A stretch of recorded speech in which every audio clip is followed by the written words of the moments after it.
Hey, what's up guys, aarava here, and welcome back to another episode of my F1 23 My Team Career Mode. This is episode number 17 today for the Japanese Grand Prix in Season 1. If you guys did miss the previous episode at the Singapore Grand Prix, then be sure to go check that one out before you see this one, because we had a red flag in a pretty torrential rain-ridden Singapore GP. It was, I think the wettest I've ever seen this game. Didn't help under the floodlights in terms of visibility, but it was so wet out there. And some major mistakes from AI brought out the red flag, and for the first time we experienced the track drying under that red flag, and we came back to dries and then mounted an almighty comeback, a bit of a gamble going long, and then a safety car helping us out to go onto the soft tyre and then do some work to make amends for obviously the race before that was the Italian Grand Prix where we DNF'd. So we got a podium back at Singapore. Wasn't exactly the race win we lost, but beggars can't be choosers. That was still an amazing result considering how tough things were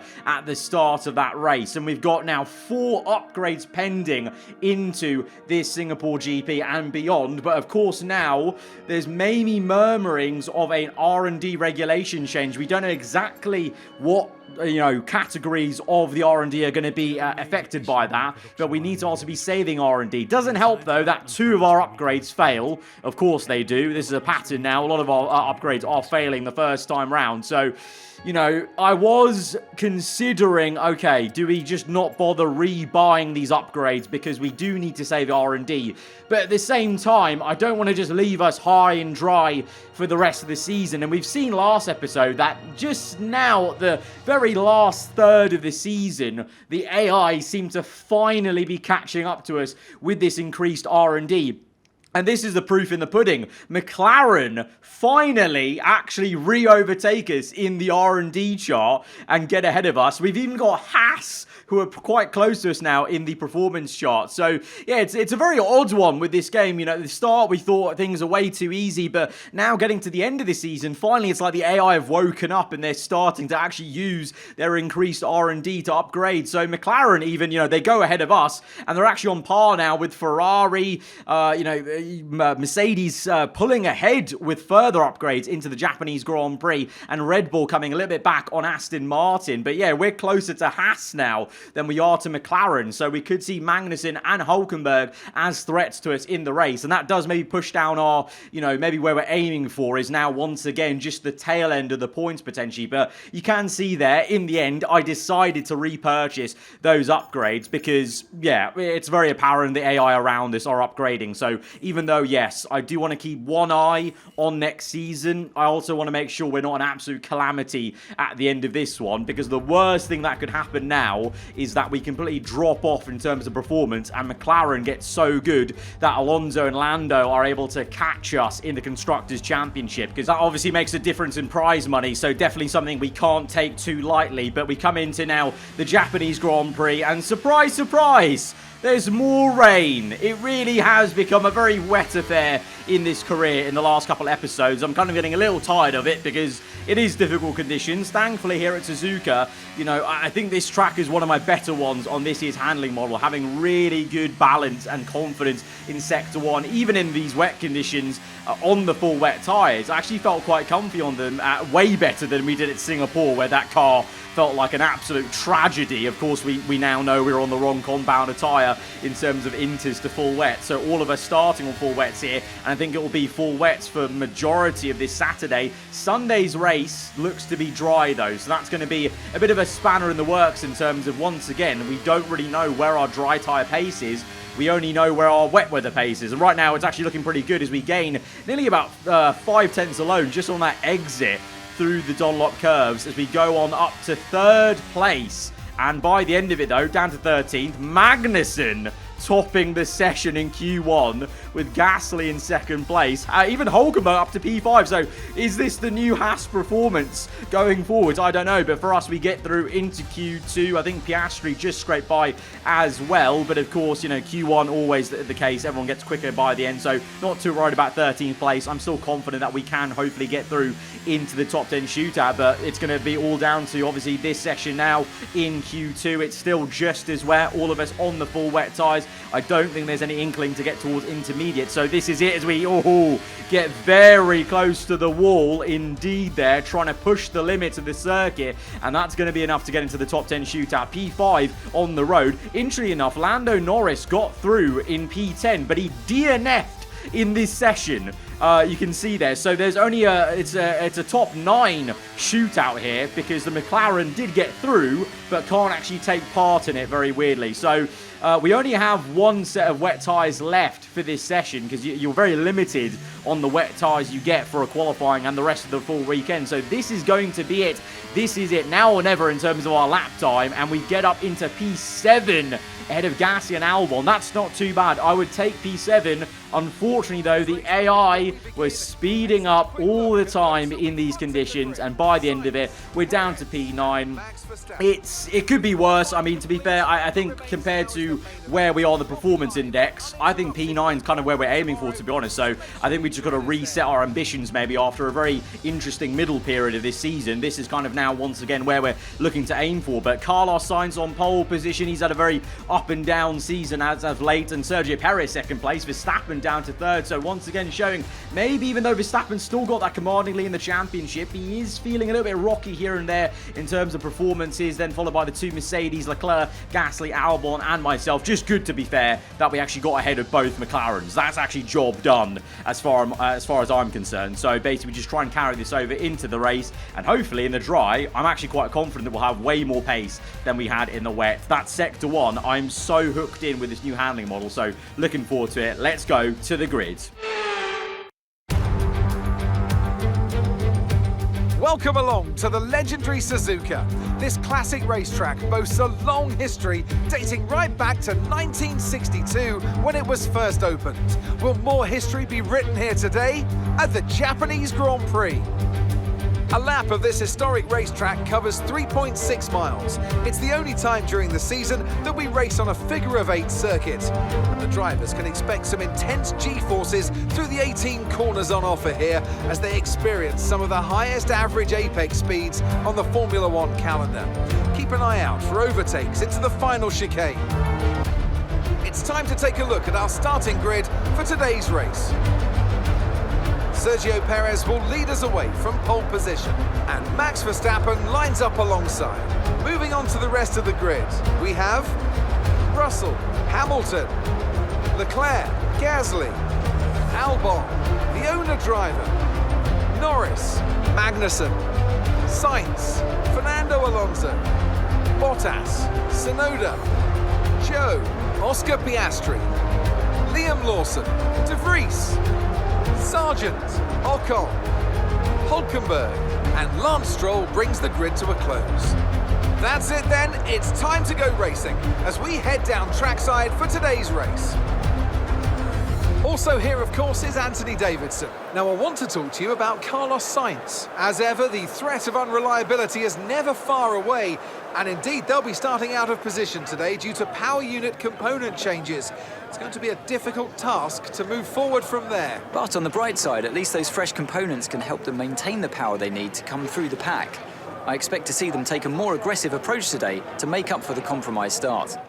Well, it seems like even when Carlos Sainz delivers it this season, him and Ferrari just having some terrible luck. It's another grid penalty. It's not for the first time, like I'm saying. You know, I think it's happened before where he's been on pole or on the front row and had a penalty to push him down the order. So again, this is going to play into the hands of Verstappen, who's now on the front row.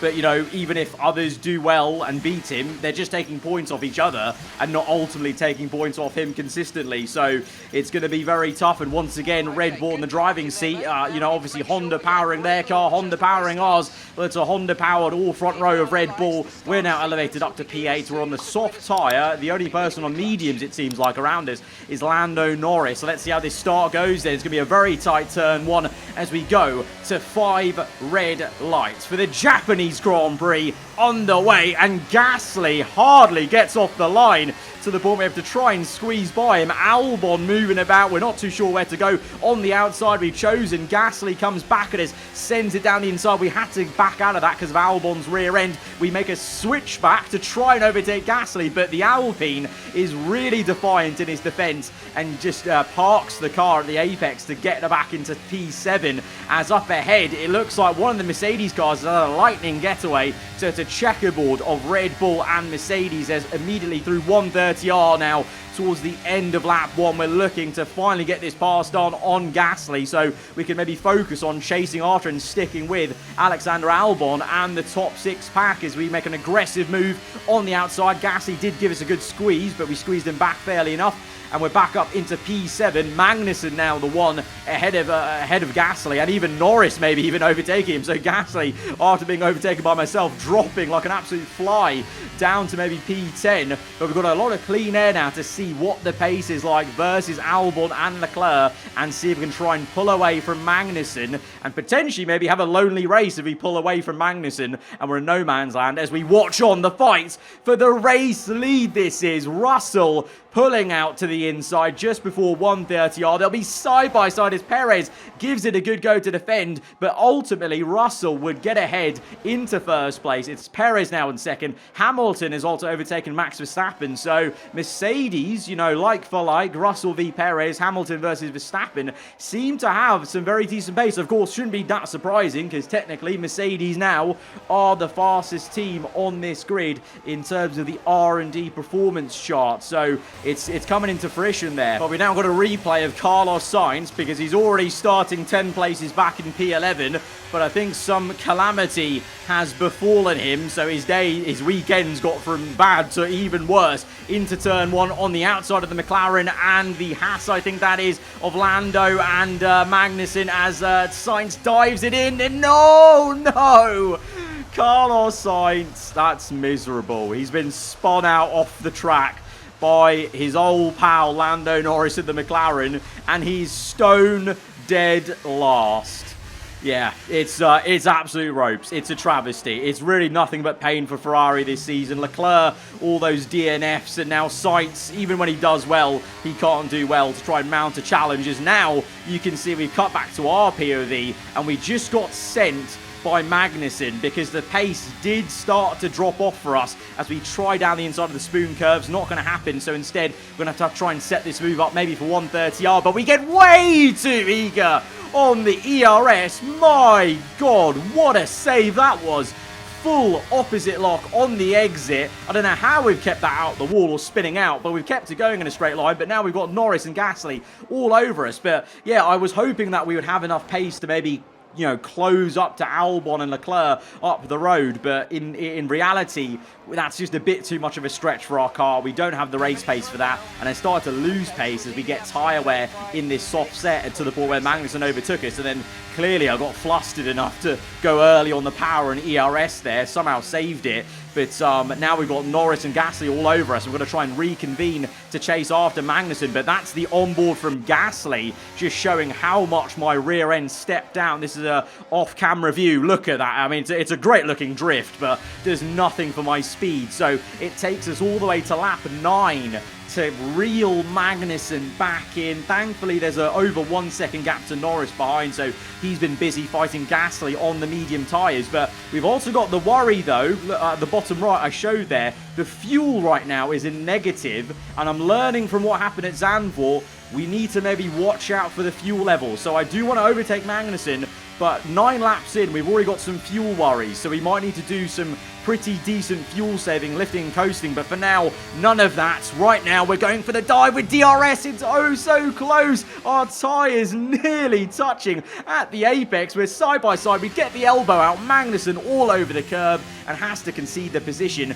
but immediately, as soon as I overtake him, I bring up that fuel screen and I'm looking to maybe do some fuel saving. So we're not going to have another Dutch Grand Prix where we just run out of fuel and we're miserable at the end. We're going to try and fuel save in this race, But this is very surprising. Once again, I've not underfueled the car at all. I fueled up to a normal amount, and yet we're struggling here as, again, we see this fight. Kind of like deja vu here, as Russell is on the inside. This literally could be the clip we saw earlier. Russell going round the outside of Perez to retake the lead. These two have been seesawing the entire first stint, but Russell regains the lead. Perez once again down to second. Hamilton, though, is closing up to them. He's within 1 second of those two as we cut back to the action in the midfield, and it's Magnussen versus Norris. So having overtaken the Dane, he's now struggling a little bit and is looking in his mirrors at the McLaren. You've also got a train there of Gasly and also Valtteri Bottas not too far behind. So this is a full scrap for all the remaining points in this race, and it's almost led by myself because we're not too far away from Magnussen. We're very much not out the window of where he could attack us. But on lap 11, we are coming in along with others like Verstappen, Leclerc. Magnussen will come in as well with us. But at this stage of the race, I was quite concerned by my fuel. Right now, we've done well to get it back into the green, but I was so focused on looking at my fuel that I misclicked on my button. And you can see that I brought up the heads-up display menu rather than clicking our turn-in. So for the first time, we've got a late turn-in on our pit stop, and that's all my fault. Magnussen has jumped us in the pit lane because I mistakenly brought up my heads-up display rather than clicking in for the turn-in. So it's, most of the time I make it look easy, but that was the one time I had a little bit of a brain fart in the cockpit and just pressed the wrong button. So we're down now behind Magnussen, having to re-overtake him. Meanwhile, lap 12, Hamilton had pit the lap earlier, and this is the lap Russell and Perez have come in, and Hamilton is going to jump them. The undercar has worked insane for Lewis Hamilton. So technically, he's into P1 because Norris will eventually pit. He's on the medium, so it will be Hamilton leading the way from Perez to Russell. So both of them have been caught out with the undercar as we get ahead of Gasly, Alonso. I'm sure Norris will come in behind us because of how good this undercut's going to be on the medium tyre, but we're still behind Magnussen, having to close up to him. Sargent ahead, he's yet to pit, so eventually we will be battling for that P7 that we have been this entire race. But you can also notice, even though I'm trying to overtake Magnussen here and catch him up, I'm lifting and coasting into these corners now because I've got to think smart. We've got a long way to go in this race still, and the fuel is on a knife edge. So we go for the move. Thankfully, we get Magnussen before we get to the brake zone, but you saw there, just lift off the throttle, let the car roll in and slow down naturally, then start braking just to save some fuel. Bit of short shifting here and there, little bit of riding a higher gear in some corners, and you can see we're still in the negative. We're still negative, so we're having to really play this by ear and try and defend while saving fuel. And to that effect, I'm lifting and coasting here, and Magnussen is able to send it around the outside. This is really difficult. It's a very hard skill to master, trying to save fuel and somehow fight and defend the cars around us, as now Magnussen has the run on the outside. We're still committed to the inside, a bit worried about the fuel still as we look up the menu, but we're in a very similar position to what we were last time out, side by side here, and Magnussen just doesn't learn from his mistakes. He gets squeezed out again, and just then we get into the green on fuel. So the way we're driving, it's working. We are saving the fuel, but it's making us quite slow out of some of these corners, to this effect where Magnussen goes for a move on the outside. We defend the inside. Magnussen goes way too deep and wide and dips a tyre into the gravel. He somehow saves it, but he's lost the place to Gasly. But my word, Kevin Magnussen living dangerously on the edge. I gave him as much room as I could as the car on the inside there, but he just went way too hot into that corner and has paid the price now as Gasly's ahead of him. And now even by lap 18, Norris is as well, and Gasly all over the back of me. The Alpine might have a very good run here. I'm trying to save ERS for later in this race, so not deploying any. He's got DRS, but I'm confident we can outbrake him. We do, but we go too deep into the corner. Gasly's able to come back at us, and he's there on the outside. We're going to be side by side now through the winding Sector 1 corners. Gasly doing really well to commit. Eventually has to give it up, and he's squeezed out, and Norris now pounces on his hard tyres that probably at this point are actually the better race tyre maybe, and the McLaren now is the one chasing after us in P8. But you can see I've got quite a big train there. That's from the fuel saving. Like, I can't go any quicker because I need to make sure we get to the end of the race. So this is like Zandvoort all over again, where we're trying to defend. Whereas this time, it's not terrible like Zandvoort, so I can actually defend a bit and attack and afford to burn some fuel here and there. But at the major brake zones, I'm having to lift and coast as Norris tries to go down the inside there. Alonso tries to go on Gasly. Norris unsuccessful. Alonso might be successful though, as he's still there on the exit. Can he commit? Fernando Alonso ringing in the neck out of that McLaren, and he's going to carry on, and he's going to make it. What a move there by Alonso to get up into P9. So we've got 2 McLarens now chasing after us. And look at the distance behind us. The McLarens, they're squeezing each other. Alonso trying to overtake Lando to get to the inside.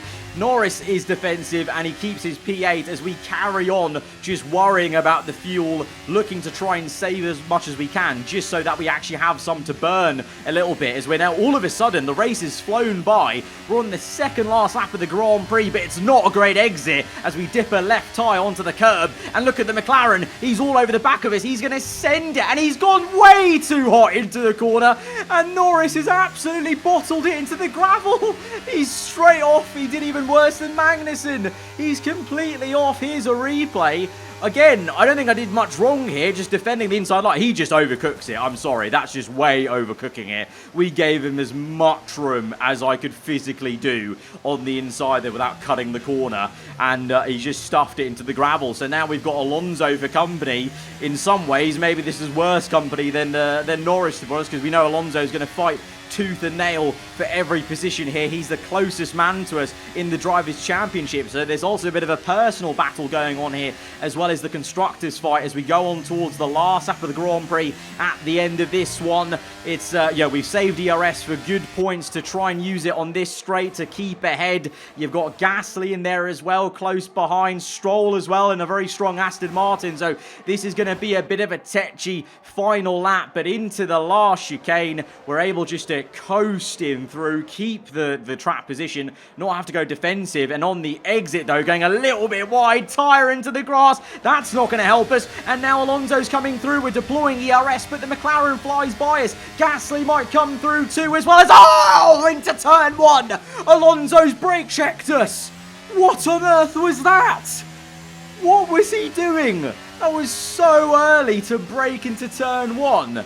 You don't even brake there. You let off the throttle, let the car roll in, and now we've got pretty major front wing damage on the last lap of the Grand Prix. I'm not convinced that wasn't payback for what just happened to his teammate. Did he see what happened to Lando and just thought, okay, you know what, let's pay it back a little bit into turn 1? That was ridiculous. I thought we were going to really have a fair, committed fight into turn 1. Would have been quite tight and close with Gasly there. But instead, Fernando just parked the brakes on. You saw when his DRS closed. That's when he actually applied the brake pedal. And it was so early. Like, look back at my previous laps. We're not braking there. We're braking so much later into the corner. So, bit of controversy at the end of this race in terms of our fight with McLaren. Alonso, I don't know if he's got a penalty. I don't think so. It would have shown up by now. So that's unbelievable from the FIA. So Alonso will get P7, and I'm relegated to P9 after all of that, having to fuel save most of this race as well to make it work. We're going to end up in P9, not P7, but it's a happy day for Lewis Hamilton, who's won the Japanese Grand Prix with that amazing undercut on Sergio Perez and George Russell. For us, we're going to limp home in P9. It's 2 points to our name. It should have been much more. It's a bit frustrating because I think that race was actually a really good one in terms of the difficulty of fuel saving whilst defending all the cars. And clearly now the other teams around us, McLaren, Haas, Alpine, they are gaining on us, and they do have more race pace on us. So a difficult day in the office, to be honest. Another action-packed Japanese Grand Prix comes to an end, and a magnificent drive to take the win today. Anthony Davidson, what helped them deliver this result, do you think? Well, time management probably played quite a large role in the outcome of this one. As ever, it's not just about speed, it's all about maintaining that speed consistently over a stint, over a race distance. So being able to keep up the lap times while still being smooth on the controls and gentle on the tyres, that's really where the race was won today. Well, Mercedes are on top form once again after an excellent race weekend. It's great to see them up on that podium once again. Well, it's great stuff to see Hamilton on the top step of the podium and a double podium for Mercedes. But again, Verstappen, the consistent man as ever.